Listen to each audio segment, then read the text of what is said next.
Eguerdion deizuela guztioi, ateak irekita hasi dute iazko Sanferminetako taldeko bortxaketaren epaiketan gaurko auzi saioa. Orain artekoak ikusita akusazioek ondorioen berri emateko tartea izango dute eta gaur izan dira zigor eskaerak. Ere, hain justu Elena Sarasate fiskalak eskaera irmoa egin du 5 akusatuen aurka eta haietako bakoitzari 22 urteko eta 10 hilabeteko espetxe zigorra eskatu die. Horrez gain, aipatzekoa da, defentsak bihar hartuko duela hitza. Bajarriko gara epaiketa horren ingurukoei begira, baina asteburuan indarkeria matxistaren bestelako adierazpideak salatzeko izan diren mobilizazioi ere erreparatuko diegu gaurko albistegian eta gai horiek aurreratuko dizkizuegu segidan lerroburuetan.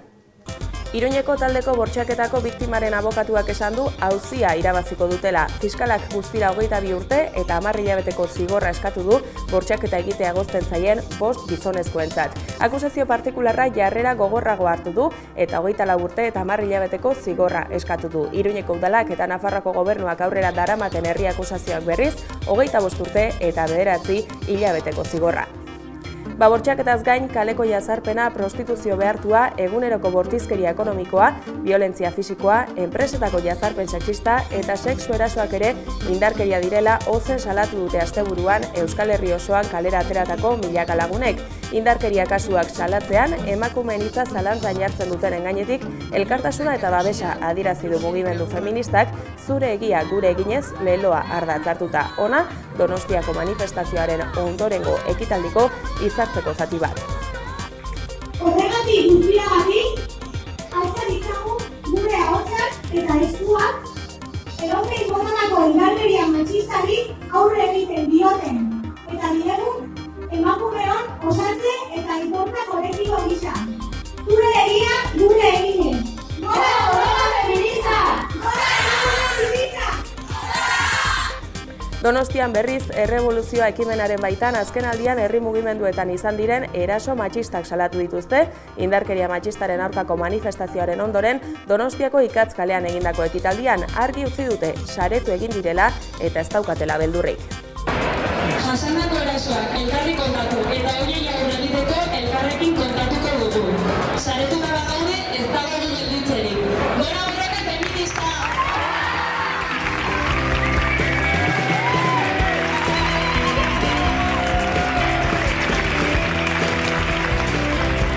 2018an itxiko du gure eskudagok galdeketen lanildoa Araba, Bizkai eta Gipuzkoari dagokionez behintzat. 180 herritan egin ditu galdeketak jada gure eskudagok 780.000 biztanle bizi diren eremuan hain justu. Urte berriarekin hiriburuetara ahaleginduko dira eramaten ariketa eta 2019tik aurrera Nafarroa eta Iparraldean ahaleginduko dira galdeketak sustatzen.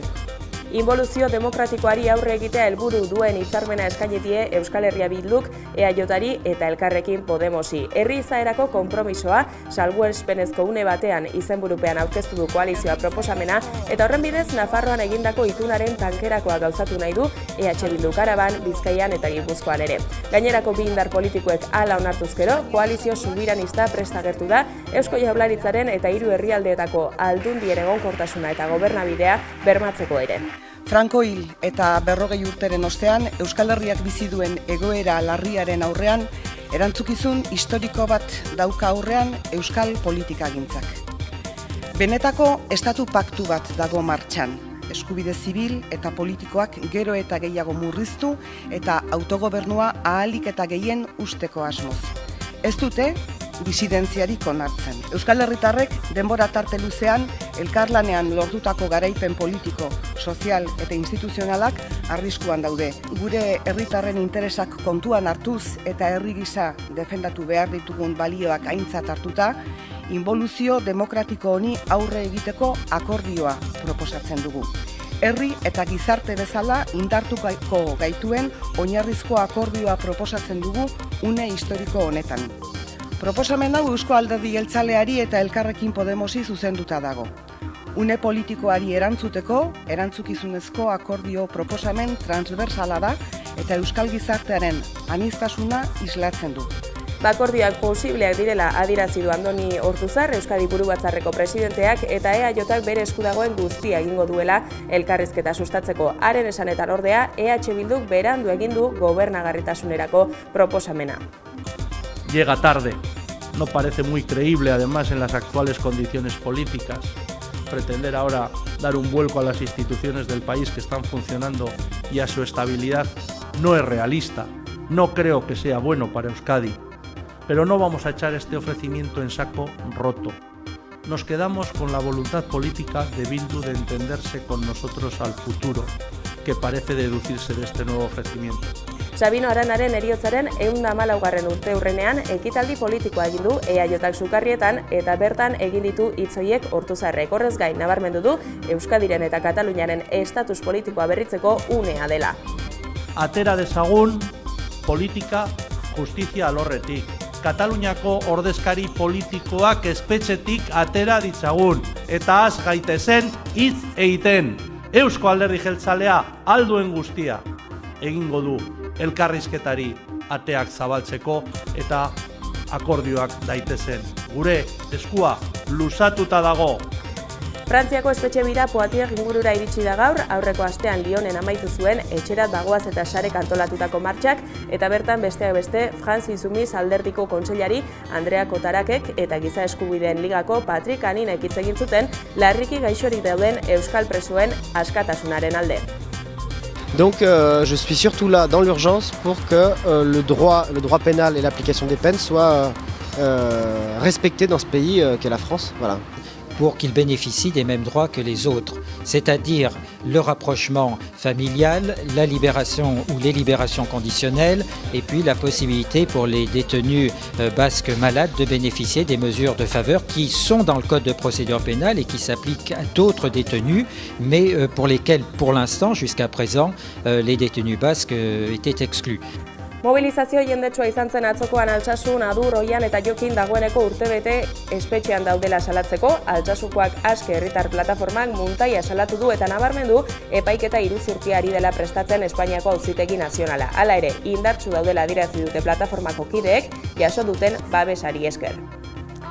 Joan den astean gaixotasun luze baten ondorio ziltzen Belen Gonzalezi agur ekitaldia eskaini diote igande eguerdian Lazkaon sortuko kideek eta haren gertukoek. Bere ibilbide militantea gogora ekarriz, Gonzalezen borroka pertsonal eta politikoa nabarmendu dute.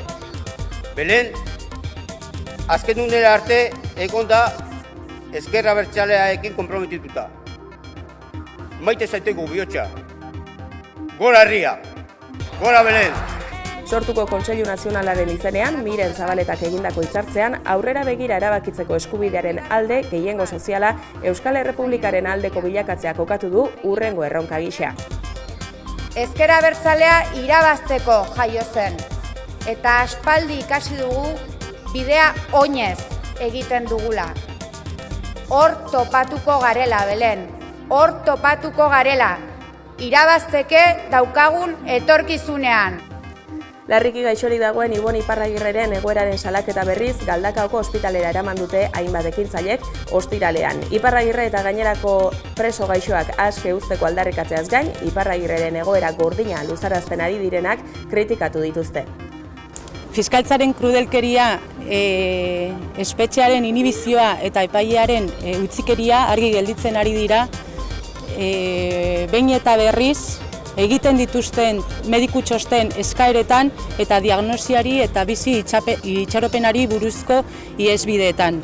Ibonek soberan ez daukan denbora galtzen ari dira eta bere egoera larriak berehalako kaleratzea eskatzen du.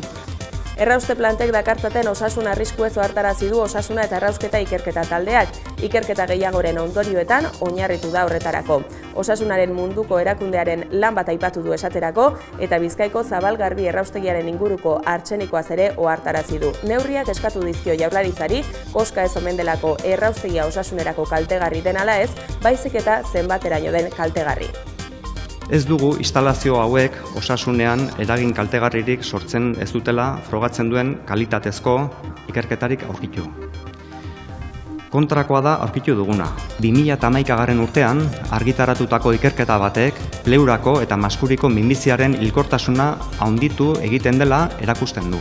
Beste ikerketa batek gaixotasun kardiobaskularrak eta arnas bidetakoak, azken hauek adin pediatrikoan ere, izateko arriskua handitzen dela frogatzen du. 2015 urtean argitaratutako hirugarren batek pankreaseko minbiziaren handitze bat frogatzen du. Kalitatezko azken ikerketa 2016an argitaratu zen. Gaixotasun kardiobaskularrak garatzeko arriskua handitzen dela frogatzen da. Aima jatorritako 51 filmek osatuko dute Bilbao Mendi Film Festivalen 10. edizioa. Abenduaren 8tik 17 artean, Mendi Zinemagintzaren hiriburu bilakatuko da Bilbao. Aurtengo egitarauan nabarmentzekoa da emakumezkoen protagonismoa, alpinismo zein komunikazio arloan. Sail ofiziala Jennifer Pidom zuzendariaren Mountain filmak zabalduko du, Euskalduna jauregian egingo duten hasiera ekitaldian. 710 puntu eskuratu ditu Igor Elorza Durangarrak bertsolari txapelketa nagusiaren barnean, Donibane Loitzunen jokatutako final aurrekoan. Denoi desio gura dizuet, indarra ta adimena, ondo atera dakizuela, ardura zaizuen dena. Ardura zaizuen dena.